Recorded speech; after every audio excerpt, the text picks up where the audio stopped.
Hey folks, in my previous video I used NFT.Storage API to upload my files to IPFS network.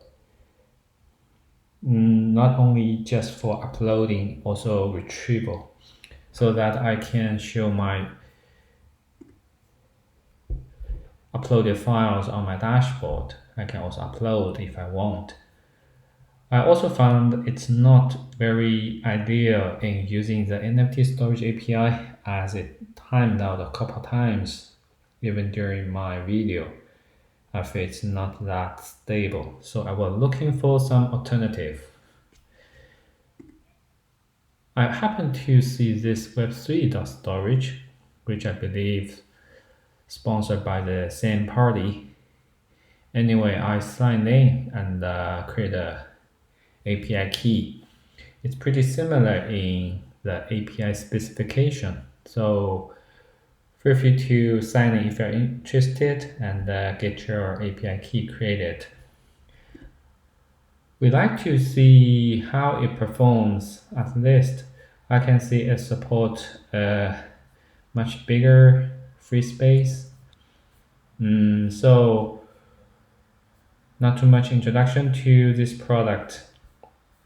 Let's look straight into the API. So before that, it's here. So this is how you can generate an API token. Okay, so feel free to check out the document. Now what I'm going to show you is the HTTP API. So in Web3 world, I think most of the library or API tool are in JavaScript or Go. So if we are using PHP, we may end up making the HTTP API call by ourselves. Okay, now let's look into our code. I already created API key and get it added to my project here. So this is the key I'm using. So you can create your own one and add it to the .env file. The next thing is the service implementation. So we have the NFT.Storage service. This is an implementation of the interface IPFS storage service. What I'm going to do is copy paste this class and rename it to Web3 storage service. Rename the class as well, so Web3. The domain is pretty similar, so we just need to replace the domain to api.web3.storage. And according to the documentation authorize, you can see it's using the same authorization method, so we just need to fetch the token from the environment variable with a different key. In this case, for Web3 storage, we need to change it to Web3_storage_key as we specify in the .env. I think that's it. So remember to replace both of these two occurrences.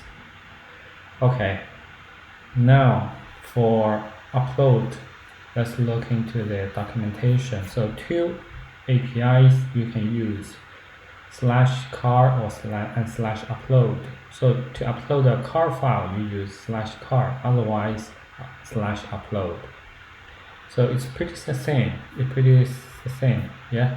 And request body a file with type multi-part /form data, and the response has a single property JSON attribute CID. This is something we need to apply to the code, the Web3 storage service. Instead of parsing value.cid, so what we are looking for is just CID. So this is how we can upload the file to Web3.Storage. Now we are looking for the interface or API for uploaded file list. scroll down here and see user upload. This is the API we can use to fetch the uploaded files. Now here, let's go to this place. So instead of the single domain, we stem /user/uploads. Now let's look into the response schema. So this is a sample.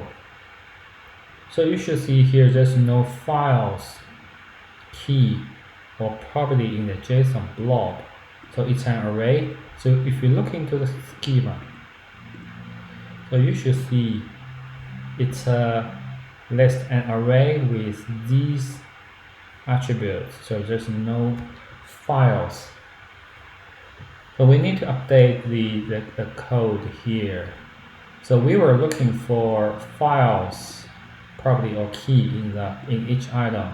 It doesn't exist in the Web3 storage API response. Also, there's no value attribute in response. So the response itself is an array. So we iterate through the response array. Then we get the CID. Now we don't have any files. So we can remove the if part. So we always assume there's only CID. Now we can simplify this part of the code. Now I think we have everything in place. So this is a Web3 storage service. Now let's go to service provider. You can see we have the binding here from IPFS storage service interface to NFT.Storage service implementation. Here I replace to Web3 storage service for testing purpose. Now let me go to I think that's everything we need to change. Now let's go to the dashboard. Refresh page. Ideally we should not see any error. Instead we should see an empty page, so which means there's no image on this page, as we haven't uploaded any file to Web3.Storage.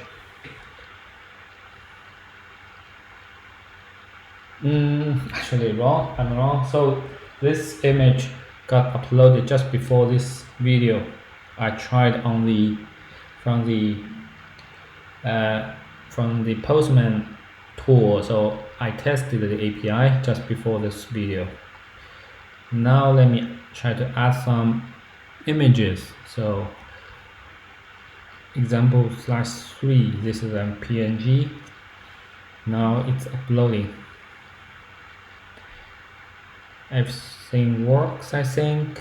So this is the image I uploaded previously, and this is so there are two. Now I can try to upload the third one and submit. We can wait for a couple seconds. So it takes time to load the images from the IPFS gateway, as I just mentioned previously. So the gateway takes a bit of time to fetch the actual file from the IPFS network.